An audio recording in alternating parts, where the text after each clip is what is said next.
I want to talk to you right now about your value proposition. I'm Mark Hunter, the Sales Hunter. You know, each week I bring you videos, I bring you content to help you sell better. And one of the things I'm doing is I'm unpacking some of the elements out of my annual planning process. And I want to offer it to you. When you get to the end of the video, I'll tell you how you can get it.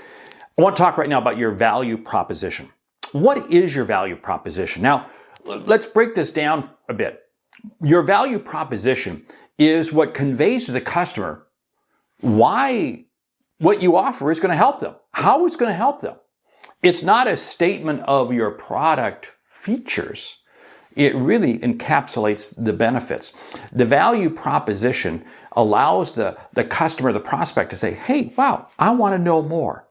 So that is key thing. What is my value proposition?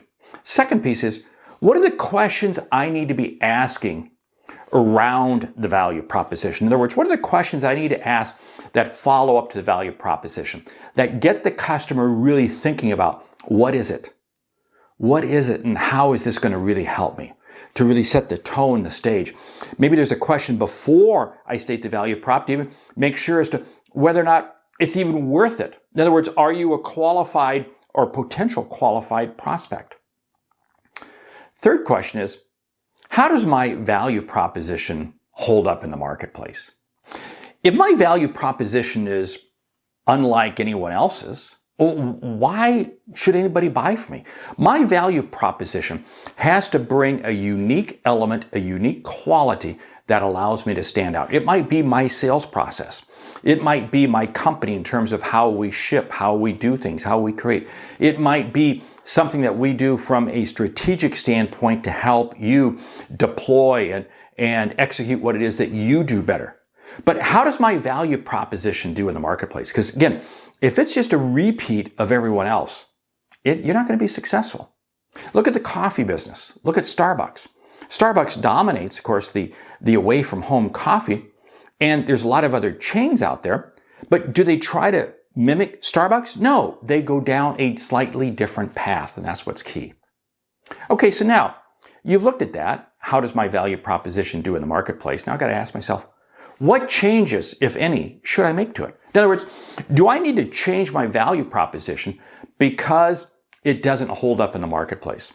Do I need to change my value proposition because the customer just doesn't understand it? Think about that for a moment. Every year, there are economic differences and there are variances and changes in societal norms and so forth. I'm not saying you change your value proposition every year, but every few years, you're probably going to tweak it. Not wholly, not a 180-degree change, but you may change it 30, 40 degrees.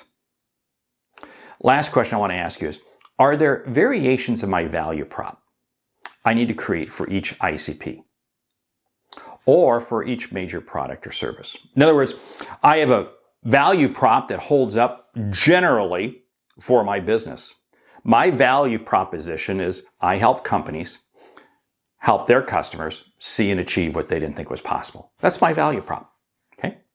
Now, for different ICPs, I may change it. I may change that up. I may create variations on that. You see, what I'm doing here is I'm saying, do I need to address it slightly different because I'm really going to address this specific product or service? For instance, a variation of my value proposition is I help companies sell at full price without having to discount. You see, because a key part of my business is also about helping you really not have to discount your offer, See, so I have slight variations of it depending on the marketplace. I want you to really understand what your value, because your value proposition is designed to do two things. One, it's designed to create interest and get the customer to say, tell me more, tell me more. And two, it's to help you validate as to whether or not this is an individual, this is a company, this is a business worth pursuing. Hey, what I shared with you is just a little bit of a piece out of my annual planning workbook. Here's the deal. We're just rolling it out now, and I want you to go ahead and go to my website. If you don't see it on my website, email me, mark@thesaleshunter.com, and just say annual plan. Hey, And I'll send you the link. I'll send you the way with which you can get that, okay? Because I want to put this into your hands. Annual planning is critical. And even if it isn't the start of the year by the time you're watching this video, you still need it because questions like this of your value prop, absolutely critical. I'm Mark Hunter, the Sales Hunter. Great selling.